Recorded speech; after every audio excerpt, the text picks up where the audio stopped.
তুমি প্রতিদিন drawing practice করছো কিন্তু তবুও ইমপ্রুভ হচ্ছে না। কারণ সিম্পল, তুমি ভুলভাবে প্র্যাকটিস করছো।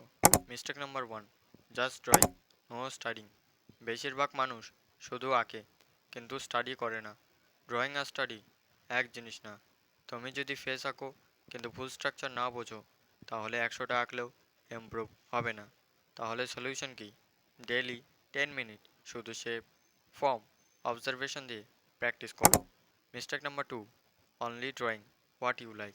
তুমি শুধু ফেভারিট জিনিস আঁকো, অ্যানিমি, ফেস, কিন্তু যেটা পারো না সেটা অ্যাভয়েড করো। ওর জন্য তোমার ইমপ্রুভ হয় না, গ্রোথ আসে ডিসকমফোর্ট থেকে। উইক এরিয়ার লিস্ট বানাও, প্রতিদিন একটা করে ইমপ্রুভ করার চেষ্টা করো। Mistake number three, copying without understanding.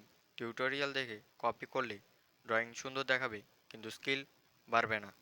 তুমি লাইন দেখছো কিন্তু স্ট্রাকচার না। রেফারেন্সকে ব্রেক করো, সার্কেল, বক্স, লাইন দিয়ে বোঝো। মিস্টেক নাম্বার ফোর, তুমি জানোই না তুমি কোথায় ভুল করছো। ফিডব্যাক ছাড়া প্রোগ্রেস ইম্পসিবল। নিজের ড্রয়িং কম্পেয়ার করো, অন্যকে দেখাও। প্র্যাকটিস করলেই হবে না, রাইট প্র্যাকটিস করতে হবে। আজ থেকে এই চারটা ভুল অ্যাভয়েড করো, তুমি নিজেই ডিফারেন্স দেখবে। আরও এইভাবে ইমপ্রুভ করতে চাইলে চ্যানেলকে সাবস্ক্রাইব করো।